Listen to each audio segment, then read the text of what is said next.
கர்த்தருடைய பரிசு நாமத்திற்கு ஸ்தோத்திரம் உண்டாவதாக. இன்றைய ஜீவபார்த்தை நிகழ்ச்சியை கேட்டுக்கொண்டிருக்கும் அனைவரையும் கர்த்தருடைய பரிசு நாமத்தினால் வாழ்த்துகிறேன், ஆசீர்வதிக்கிறேன். இன்றைய சின்ன தியானத்திற்கு தேவன் கொடுத்த வேத பகுதி, அது சங்கீத புஸ்தகம், அதில் 6ஆம் சங்கீதம், அதில் 9ஆம் வசனம். சங்கீதம் 6:9. கர்த்தர் என் விண்ணப்பத்தை கேட்டார், கர்த்தர் என் ஜெபத்தை ஏற்றுக்கொள்வார். அது ரொம்ப அழகா தாவீது ராஜாவால் எழுதப்பட்ட ஒரு சங்கீதம். அது கர்த்தர் என் விண்ணப்பத்தை கேட்டார். இன்றைய தினம் ஓய்வு நாளாகிய இன்று நீங்கள் ஆலயத்திலே, நீங்கள் தேவ சமூகத்தில் அமர்ந்திருந்து நீங்கள் என்ன விண்ணப்பங்கள் வைக்கிறீரோ அனைத்து விண்ணப்பங்களையும் கர்த்தர் கேட்கப் போகிறார். இன்றைய தினத்திலே கர்த்தர் உங்கள் விண்ணப்பத்தை கேட்கும் ஒரு நாளாக இருக்க போகிறது. தேவனுக்கு தைரியமாக நம்ம காரியங்களை கேட்போம். ஆண்டவரே, உங்களுக்கு என்ன தேவைகளோ அது எல்லாத்தையும் கேட்போம், தேவன்கிட்ட கேட்போம். தேவன் சகலத்தையும் சம்பூர்ணமாக தர வல்லவர். அவர் கொஞ்சம் கொஞ்சமாக தர்றவரெல்லாம் கிடையாது, கொடுத்தா முழுமையாக தருகிறவர். அப்போ உங்கள் விண்ணப்பங்கள் என்ன இருக்கோ அதை தேவன்கிட்ட கேட்டு பெற்றுக்கொள்ளும் ஜனமாக நம்ம இருக்க வேண்டும். ஆனால் தேவனிடத்தில் விண்ணப்பம் எப்படி இருக்க வேண்டும்? அவர் நாமத்துக்கு மகிமையாக இருக்க வேண்டும். அடுத்தவங்களோட அழிவுக்கு காரணமான காரியங்கள்லாம் ஜெபம் கேட்டிங்கன்னா விண்ணப்பங்கள்லாம் தேவ சமூகத்தில் ஏற்றுக்கொள்ளப்படாது. நிறைய நேரத்தில் நம்ம ஜெபங்கள் தேவ சமூகத்தில் ஏற்றுக்கொள்ளப்படாத ஒரு மெயின் ரீசன் என்னென்னா, நம்ம எப்படி ஜெபிக்கணும்னு நம்ம தெரியாத நாள் தான்.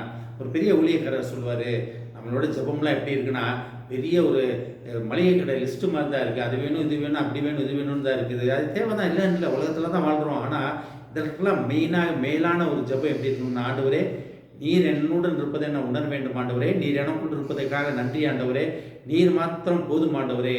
இதுதான் ஒரு மெயினான ஜெபமாக இருக்க வேண்டும். அப்பொழுது நம்மளோட காரியங்கள் எல்லாமே உலகத்தை பார்க்குற பார்வை மாதிரி எல்லாமே மாறும். அப்போ தேவன்கிட்ட கேட்கிறவோட காரியங்களும் மாற ஆரம்பிச்சிடும். நமக்கு நிறைய நேரம் ஜெபத்துக்கு பதில் வரல நினைக்கிறீங்களா? கவலையப்படாதுங்க.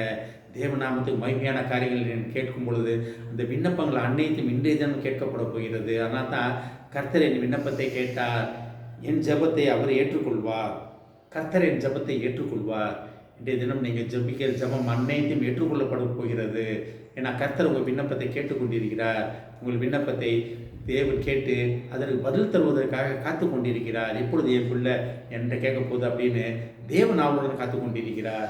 ஒரு அம்மா, ஒரு ஊழியக்காரங்க அம்மாவோட ரொம்ப ட்ராவல் பண்ணியிருக்கேன், ஒரு ஃபேமிலியோட. அவங்க அம்மா அடிக்கடி சொல்லுவாங்க, தேவனால் முடியாத காரியம் என்ன அப்படின்னு கேட்பாங்க. உண்மையிலே தேவனால் முடியாத காரியம் ஏதாச்சும் இருக்கா? தேவனால் கூடாதது ஒன்றும் இல்லைன்னு தான் நம்ம பார்க்குறோம், படிக்கிறோம், பாடுறோம். ஆனால் கூடாத காரியம் ஒன்று உண்டு அப்படின்னு சொல்லுவாங்க. அது என்னென்ன சொல்கிறாங்க அப்படின்னு நம்ம கவனித்து பார்த்தோம்னா, முழு மனதுடன் தேவனை நோக்கி கூப்பிடும் போது, தேவனை நோக்கி ஜெபம் பண்ணும்பொழுது அவர் உங்களுக்கு பதில் தர மாட்டாமல் அவரால் ஒரு அடி கூட உங்களை விட்டு விலகி போக முடியாது அப்படின்னு சொல்லுவாங்க. உண்மையான வார்த்தை அது. நம்ம முழு மனதுடன் தேவனை தேடி அவர் சமூகத்தில் காத்திருந்து நம்ம தேவனுடைய கிருபைகளை பெற்றுக்கொண்டு தேவனுக்காக ஓடுவதற்காக கர்த்தர் அழைக்கிறார். அதனால் தான் கர்த்தரின் விண்ணப்பத்தை கேட்டார் அப்படின்னு தாவீது ராஜா ரொம்ப அழகாக சொன்னார். தாவீது ராஜா அவர் நினச்சதெல்லாம் இங்கே நடந்துச்சு. ஆனால் அவர் தேவனுக்கு பிரியமில்லாத காரியத்தை எதுவுமே அவர் கேட்கவில்லை. அதனால தான் அவர் அவ்வளோ மகிமையான ஒரு காரியங்கள் அவர் வாழ்க்கையில் நடந்தது. இந்த வசனத்தை நான் திருப்பி படிக்கிறேன் பாருங்கள். கர்த்தர் என் விண்ணப்பத்தை கேட்டார், கர்த்தர் என் ஜெபத்தை ஏற்றுக்கொள்வார். இன்றைய தினத்தில் நீங்கள் பண்ணுகிற விண்ணப்பங்கள் அனைத்தும் தேவனால் ஏற்றுக்கொள்ளப்பட போகிறது. இதை கேட்டுக்கொண்டு தேவ பிள்ளைகளே, தைரியமாக தேவ சமூகத்துக்கு வாங்க, தேவன்கிட்ட கேளுங்க. நான் எப்படி ஜெபிக்கணும்னு தேவன்கிட்ட கேளுங்க, தேவன் உங்களுக்கு கற்றுத்தருவார். ஏன்னா உங்கள் விண்ணப்பங்களை ஏற்றுக்கொள்வதாக தேவன் காத்து கொண்டிருக்கிறார். ஆமேன். ஜெபிப்போம். எங்களை அதிகமாக நேசிக்கும் அன்பின் பரலோக பிதாவே, கர்த்தரே, நீர் எங்கள் விண்ணப்பங்களை ஏற்றுக்கொண்டதற்காக நன்றி ஆண்டவரே.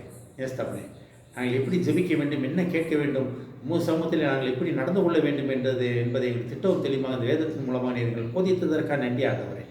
ஏஸ்தவனே, நீர் எங்கள் ஜெபத்தை ஏற்றுக்கொண்டு அது பதில் தந்ததற்காக நன்றி ஆண்டவரே. இதை கேட்டுக்கொண்டு ஒவ்வொருவரையும் ஆசீர்வதிக்கிறோம் அப்பா. ஒவ்வொரு குடும்பத்தையும் ஆசீர்வதிக்கிறோம் ஆண்டவரே. குடும்பத்தில் உள்ள ஒவ்வொருவரையும் உமது கரத்தில் தெரிகிறோம் அப்பா.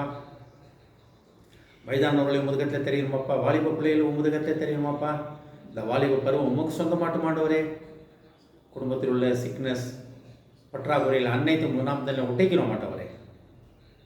ஏஸ்தாவரே, குடும்பத்தில் உள்ள ஒவ்வொருவரும் உண்மை நோக்கி அவர்கள் செய்யும் விண்ணப்பங்களை நீர் ஏற்றுக்கொண்ட மகா கிருபைக்காக நன்றி ஆண்டவரே. அந்த நம்பிக்கையில் அவர்கள் நடக்க உதவி செய்ய மாட்டவரே. அவர்களை நடத்தும் அப்பா, ஆசீர்வதிக்கும் அப்பா. இயேசுவின் மூலமாக கேட்கிறேன் நல்ல பிதாவே, ஆமென். கர்த்தர் உங்களை ஆசீர்வதிப்பாராக.